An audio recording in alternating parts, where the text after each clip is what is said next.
Celtics Talk podcast is presented by 24autogroup.com. New England gets more at 24.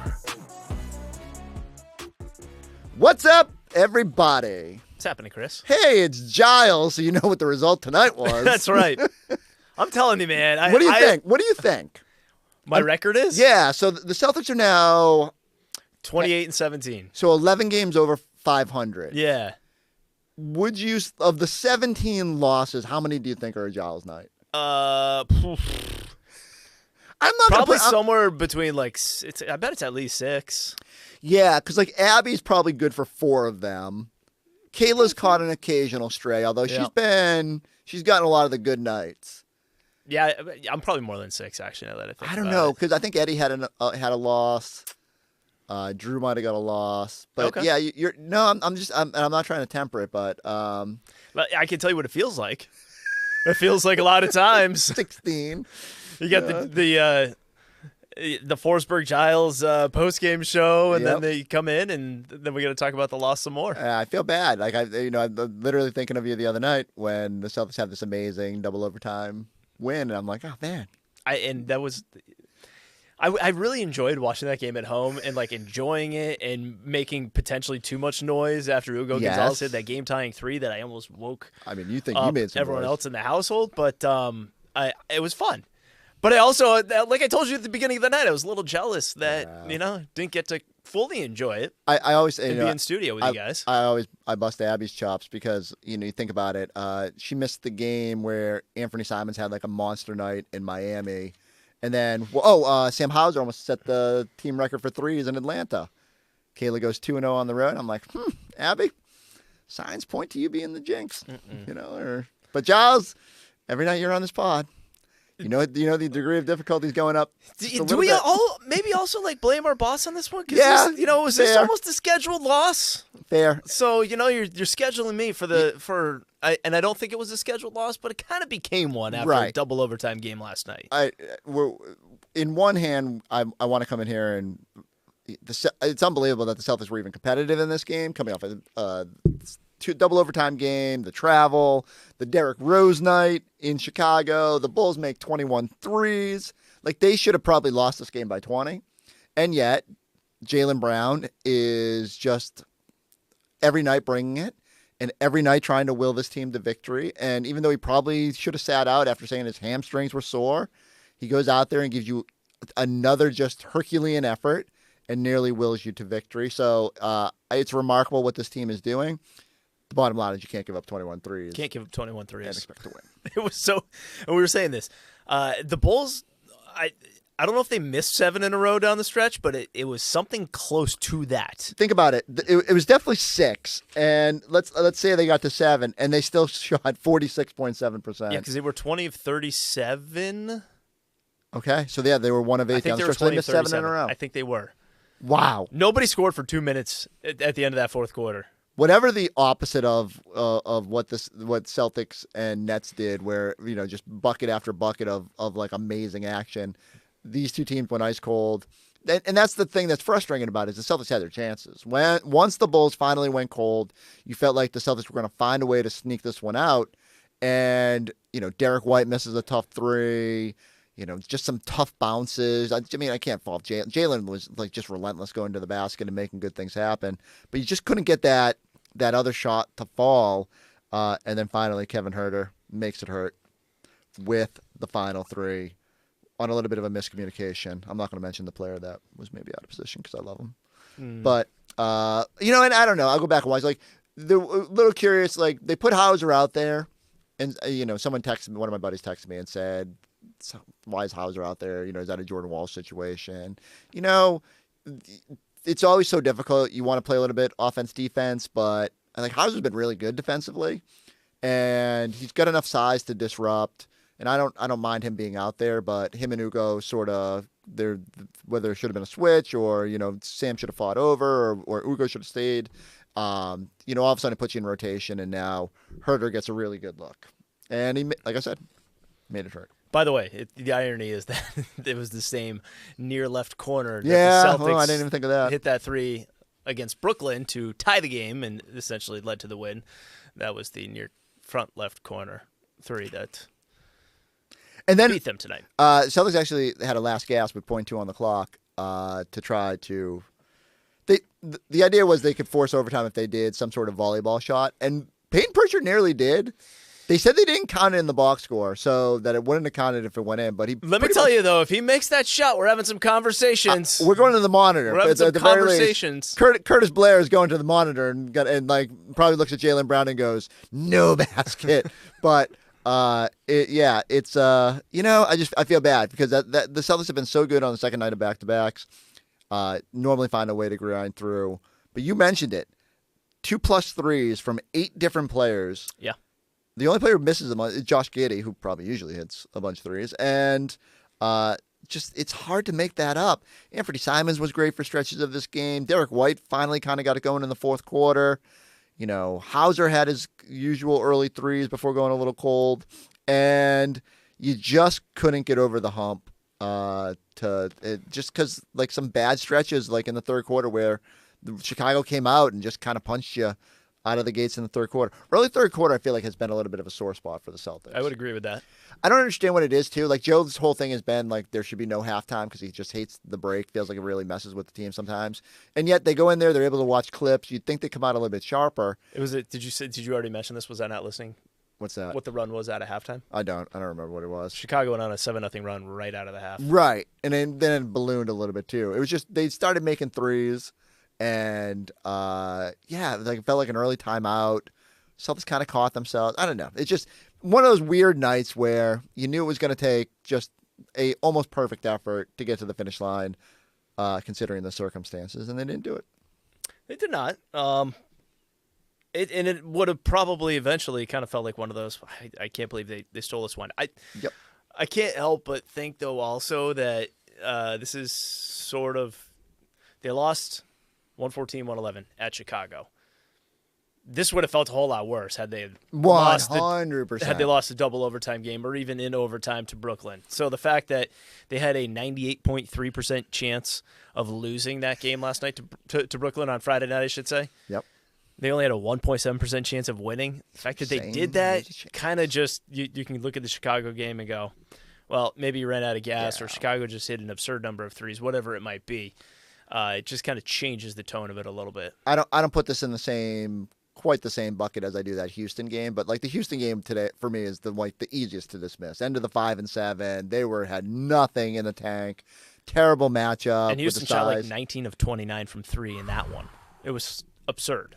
And so you just kind of tip your cap, move on. And I think this is one of those nights where, you would have loved to have found a way to pull this out. And if it was a playoff game, maybe you're a little bit more laser focused, then find a way, but you're not playing back-to-backs in the playoffs, so that analogy doesn't even work. Shout out to the Chicago Bulls. Hopefully this vaults you from 9th in the East to 8th or 7th and getting to host a play-in game. That'd be amazing for the franchise. Certainly something you can hang your hat on after all those championships that Michael Jordan delivered. Just throw in. The Bulls are over there like, hey, we played hard. We knocked down threes. Having a night. Derrick Rose jersey retirement ceremony. You're just going to troll them about. Yeah, I'm not going to let him off the hook. It's I don't know what's happening with. I don't get that you could just be okay with living in that play-in purgatory.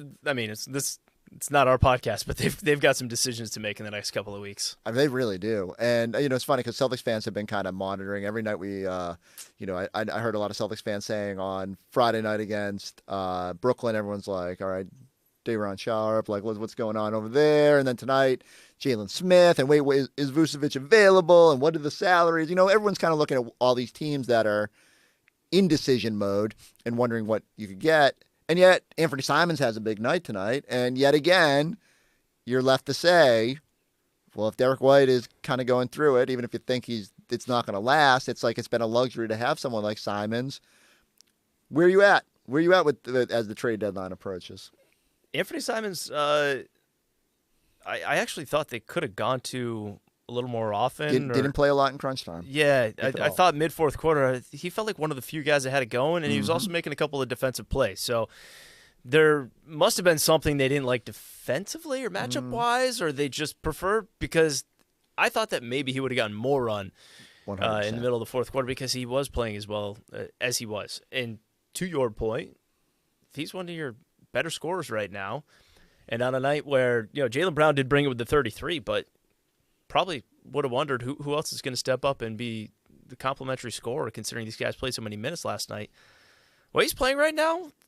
Kind of hard to trade him unless you think it's going to significantly upgrade your roster as a whole. Yeah. And it's interesting because everyone was getting pretty comfortable with what Nimi and Luka Garza have done. And I think it's absolutely fair to think that they're core pieces here moving forward, based on the way they've played. I think you're always thinking once you get into the playoffs and if you want to make that next jump to a title team, you probably need to upgrade that position just a little bit to be in that mix, just because there's so much talent at that position. And while the Celtics might not overspend for it, but the other wrinkle here is Amari Williams flies in from Portland, has a monster night, monster finish to that game against Brooklyn. Doesn't play a lot in this one, ended up playing 10 minutes. Made his only bucket, a nice little feed from Derek White, first dunk of his career, I believe. And, but you can see the flashes. Like, there's something there. There's still a lot, very raw. It's going to be a process, getting him to understand, like, when he needs to be out on that three-point line, when he can sit back, NBA defenses, all that stuff. But there's something there. I think, Scal said in our pregame show, he's going to be something for you long term. It's just, still a rookie. Still got to figure this out. Still a two-way guy. But yeah, I think that's the balance for me. I think Anthony Simons has been fantastic. Just it's hard to judge when we don't know exactly what's out there. And correct. I guess what I say that if you're going to do it, it needs to be. I guess the term significant upgrade is way too. It needs to be a move where you're not turning around saying, well. Right. Did you get better or not? Right. If at any point you say, is he starting over Neemias Queta, then you probably didn't make a big enough move. Because even though Anthony Simons is coming off the bench, the production has been to a starter level. And I think you can't just sit there and be like, all right, we've added a depth piece, but if it's not going to move the needle, you're not making that deal. Because you still have options to get to navigate with Simons over the summer. Having a vehicle you can rely on, that's important. That's why you can rely on 24 Auto Group. They will treat you like family. And that's because they are family owned and operated. They're honest, easy to work with, and they just get it. Whether you're looking for something sporty, something luxurious, or just a solid everyday ride, 24 Auto Group always comes through. With 9 brands and 11 locations across New England, there's something for everyone. And here's the best part. They've got the knack to save you more on a new or pre-owned vehicle, and the knack to pay you more for your trade, up to $2,400 over book value. You can even drive home with just $24 down. So if you want the best deal without the runaround, go see my guys at 24 Auto Group, because you always get more at 24. Online at 24autogroup.com. We did a good job spinning it off the game. I'm really proud of us. Which, it wasn't that bad of a game. It wasn't like a terrible game. You really want to talk about this game? No, I'm just saying, it wasn't like a terrible game. Did you know what the largest lead was in this game? I'm not going to look. It was not double digits, right? So it had to be like 7? 8. Both teams led by 8 at one point. There's your interesting factoid of the day. Thanks, Giles. It was an interesting game. It was, and we had some fun at the finish line. Some people will get again. Normally, I'd get hung up on Celtics got to be better in clutch time. They got to be more crisp. Their defense needs to lock in a little bit more. But I think they did. I think they started making Chicago started missing threes until Herter got a big one. So I'm not even going to obsess about that. I got 2 things before we get to the next game and the really big story about Monday night. What's the best movie about Chicago? Ferris Bueller's Day Off. Nailed it. Okay. So that's a love letter to Chicago, right? Like all the stops and everything like that. And it's probably my favorite movie. I forget which airline. Normally I don't fly on airlines that show movies, so I'm assuming it's Delta. But that was one of the archive options. And there was one season where I watched Ferris Bueller probably 30 times. Just wherever we were going, I was like, oh, I'll watch it again. I watched it at least 9 times. Very good. Yeah. What about Home Alone? Does Home Alone count there? That's interesting. So the only other one that I would throw into the conversation is Blues Brothers. And, it's not necessarily fully Chicago, but like it's the backdrop of everything, and the music transcends the location of that film. But I'm not really a big movie guy, but I was sitting there thinking about Chicago today because not my favorite NBA city to go to. No disrespect to Chicago, perfectly fine. United Center's done to. It's in a weird spot. Traffic getting from O'Hare, fly to Midway if you ever go. What was the second question you had? Oh, yeah, I don't know. Let's move this along before it starts snowing. You said you had 2 questions before we get to who they play next. Did I have Best movie about Chicago? Yeah, movie about Chicago. I probably had something really profound that I just totally forgot. Well, we can come back to it. Yeah, well, we're just gonna move on. Maybe it was about football. I don't know. Anything to divert from this game. But the Celtics do play Monday night, presumably. There's going to be a lot of snow in Boston, but the Trailblazers are in town already because they had the whole weekend off, which means,